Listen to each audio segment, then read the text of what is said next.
금리가 떨어지면 집값은 오른다는 것은 상식적으로 알고 있는 것이고 지금 전셋값도 오르는 분위기니까 지금 두 가지 다 집값이 오르는 지표잖아요. 네. 어떻게 보세요?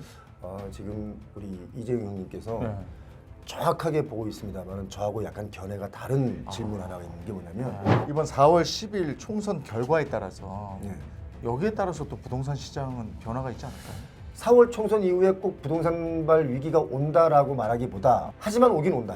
이 문제는 사실 제가 셀코TV에 처음 지금 와서 하는 말인데 네. 그 전세가가 오르는 지역도 있고요. 네. 또 전세가를 인위적으로 올리는 지역도 있습니다. 왜냐? 네.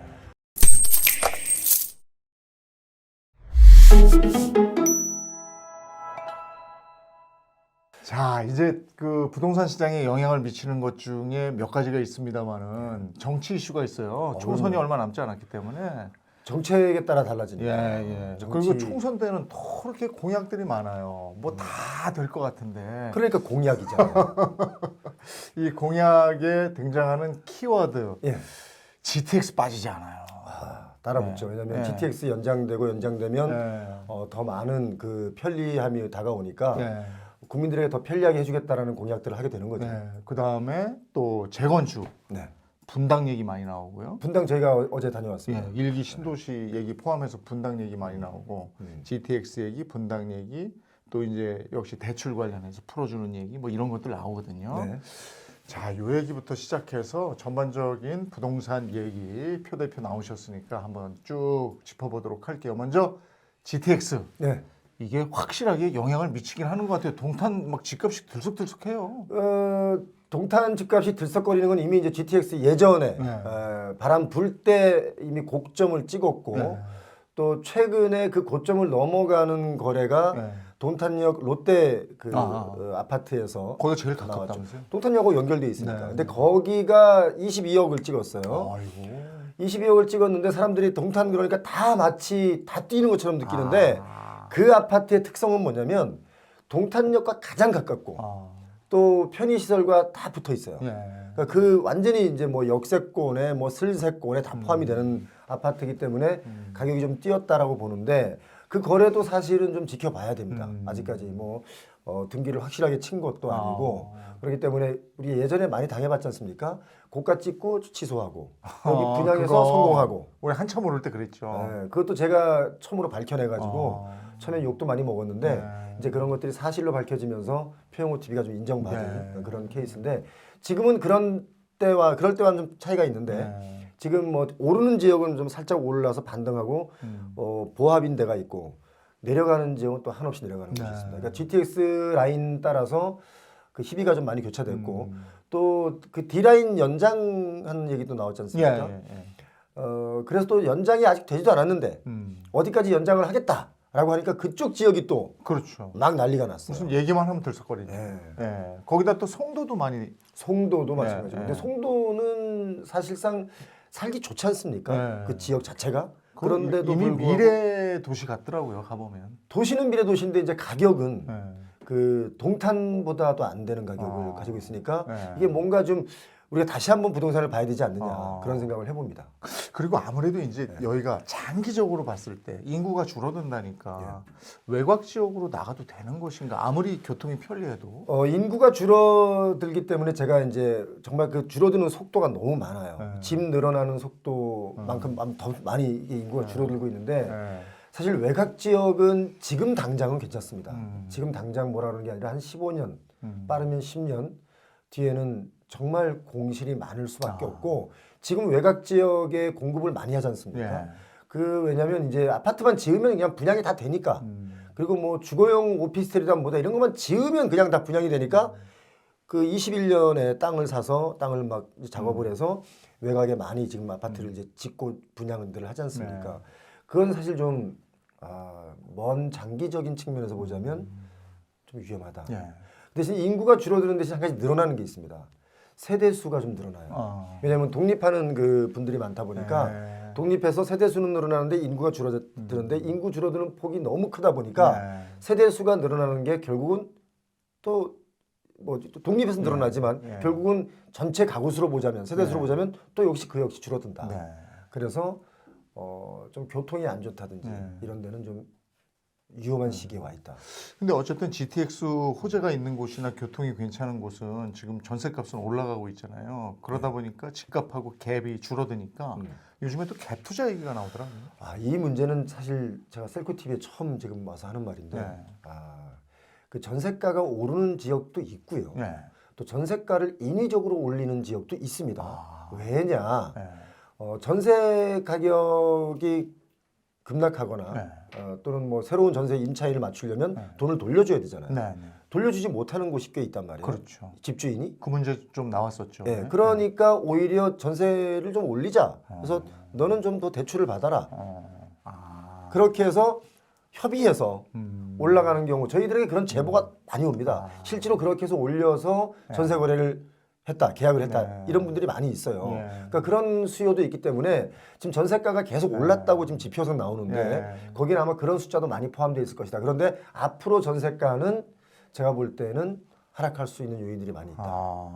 그러면 지금 이제 갭이 줄어드니까 무조건 갭 투자를 한번 하는 게 낫지 않겠느냐, 또는 GTX가 들어온다 그러니까 집값보다 지금 전세값보다 더 오를 것이다라는 희망으로 지금 갭 투자하시는 분들은 좀 생각을 해봐야 된다는 갭 투자 지금 하시는 건 사실 할 짓이 아닙니다. 그래요? 왜냐하면 집값이 급등할 때 보통 갭 투자를 이제 미리 이제 하거든요.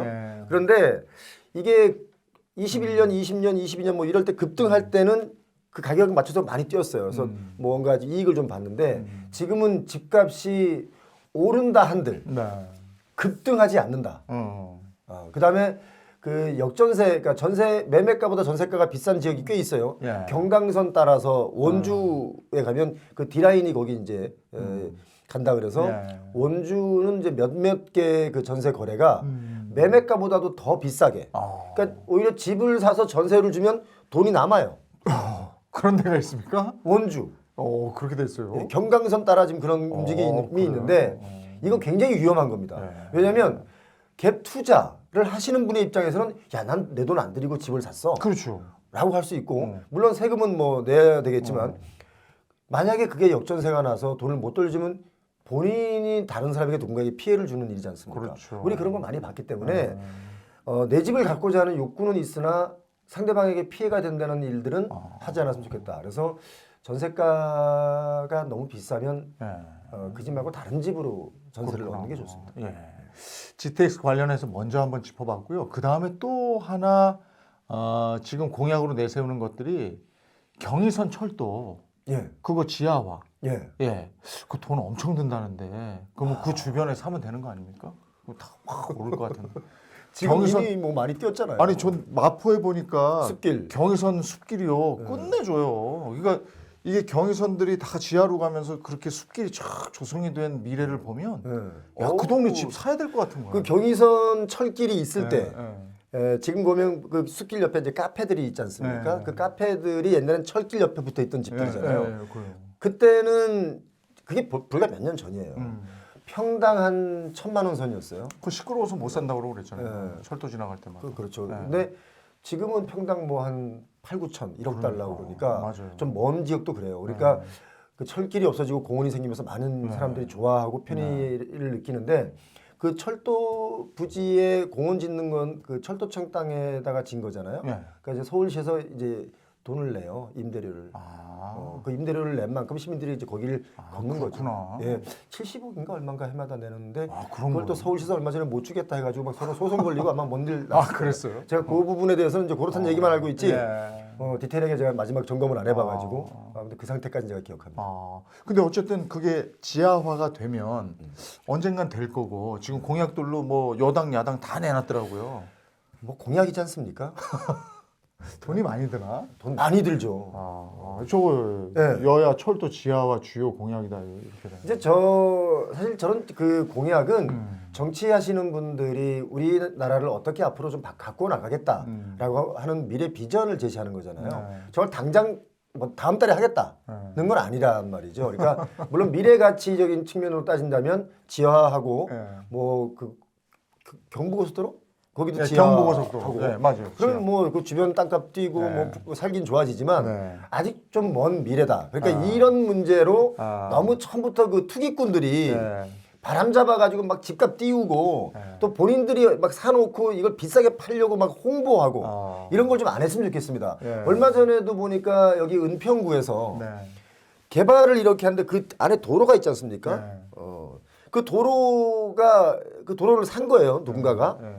사서 평당 300만 원에 사서 몇 천만 원에 판 거예요. 그런데 거기 그 도로를 땅을 샀다고 해서 재개발을 할 때 그 주택을 주지 않습니다. 아, 그래요? 그런데 그 땅에 남들이 속아서 산 거죠. 아니, 나는 얼마 전에 그거 봤어요. 한남 5구역 요즘에 핫하잖아요. 예. 3구역이야 뭐 이미 끝난 거고 예. 여기는 다 개발이 되는 건데 예. 5구역에 이제 개발 호재가 있으니까 거기 도로 몇 평, 뭐 얼마 이렇게 나왔던데 예. 그런 거 사면 안 되는 거예요, 그러면? 자, 일단 그거 여러 가지의 산 넘고 산 넘어 가는 길들이 필요해요. 뭐 물론 막 들어 눕고 막 나 이거 아니면 죽을 것 같아 막 이렇게 나오면 뭐 도로 몇 평 있는 분들에게 줄 수 있겠지만 지금 현재로는 그런 게 없습니다. 그런데 앞으로는 뭐 어떻게 바뀔지 모르겠지만 그러니까 그런 희망을 가지고 막 도로 몇 평, 심지어 0.1평 집 하나를 막 20명이 쪼개서 사고 이런 것은 사전에 그럼 미리 만약에 아마 그런 법이 지금 있을 거예요. 제가 좀 그 지역별로 좀 다르긴 한데 어떤 날짜 이후에 그런 것들이 벌어지면 다 못하게 돼 있는 겁니다. 그래서 그걸 잘 따져보고 하셔야지 막 들어가시면 안 됩니다. 그래서 부동산에 사람들이 부동산을 갖고자 하는 열망이 있다 보니까 부동산에 특히 사기꾼이 많습니다. 아, 그래, 맞아요. 다른 업종보다 유독 많은 이유가 보니까 일단 돈의 그 크기가 크고요. 맞아요. 뭐 한 번 잘 사기치면 돈 좀 버니까 참 많습니다. 이거 조심하셔야 됩니다. 특히 셀코 TV를 보시는 분들은 마음도 건강하고 그 주머니도 건강해지려면 그런 사기를 당하면 안 되기 때문에 돈을 버는 일도 중요하지만 리스크 관리가 더 중요하다 지금. 예, 특히 연세 드신 분들 조심하셔야 됩니다. 그리고 또 하나가 이제 전셋값이 조금 요즘에 사실 좀 올랐거든요. 그 전셋값이 오르면 우리 상식으로는 이제 집값이 따라 오르잖아요. 그렇죠. 그러면 이제 집이 오르는 거 아니냐. 그리고 요번에 보니까 미국 금리도 지금 동결됐는데 하반기에는 떨어진다고 그러고. 뭐 한 3번 정도.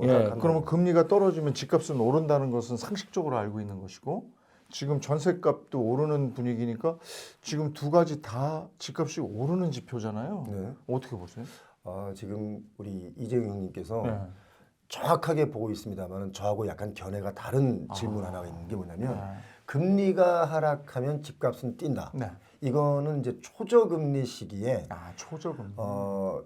그야말로 시장의 어떤 재화의 가치가 뛰는 것과 금리의 이 가치가 있는 거하고 이게 서로 갭이 좀 있을 때는 막 돈을 빌려서 막 샀어요. 금리가 낮으니까. 그런데 지금 현재 금리가 좀 하락한다고 해도 초저금리 시대 때와는 좀 더 높은 금리이기 때문에 금리가 좀 살짝 떨어진다고 해서 갑자기 집값이 급등하지 않는다. 지금 급등할 수 있는 조건들을 못 갖추고 있다라는 게 제 의견입니다. 이게 아마 제가 생각할 땐 좀 장기간 몇 년간 보합 상태나 보합 하락이거나 또 어떤 지역에 따라서는 뭐 보합에서 살짝 좀 더 비싼 가격에 거래가 되는 경우도 있겠죠. 그 대세 전환을 해서 대세 상승기는 아니다. 아니다. 하락 이렇게 가서 완만하게 할 때 조금씩 튕겨 오르는 뭐 요 정도 수준일 것이다. 그렇죠. 니즈에 의해서 좀 돈을 더 주고 사는 분도 있고 또 다른 니즈에 의해서 돈을 좀 덜 주고 사는 분도 있고 하겠죠. 또 하나 이제 궁금해하시는 것들이 오늘 나오신 김에 제가 궁금한 걸 자꾸 여쭙는데 그 이번 4월 10일 총선 결과에 따라서 여가 이기든 야가 이기든 할 거 아닙니까? 여기에 따라서 또 부동산 시장은 변화가 있지 않을까요? 그냥 정책적으로만 보자면 정책적으로. 어차피 선거 끝나기 전에는 많은 그 이제 푸른 꿈들을 줘야 되잖아요. 그러니까 이제 많은 정책들이 쏟아지고 어쩌고 하는데 그리고 또 뭔가 안 좋은 그 금융권에서 터질 것들을 좀 막아놓은 것도 있어요. 그런데 총선이 끝나고 나면 이제 다 끝난 거 아닙니까?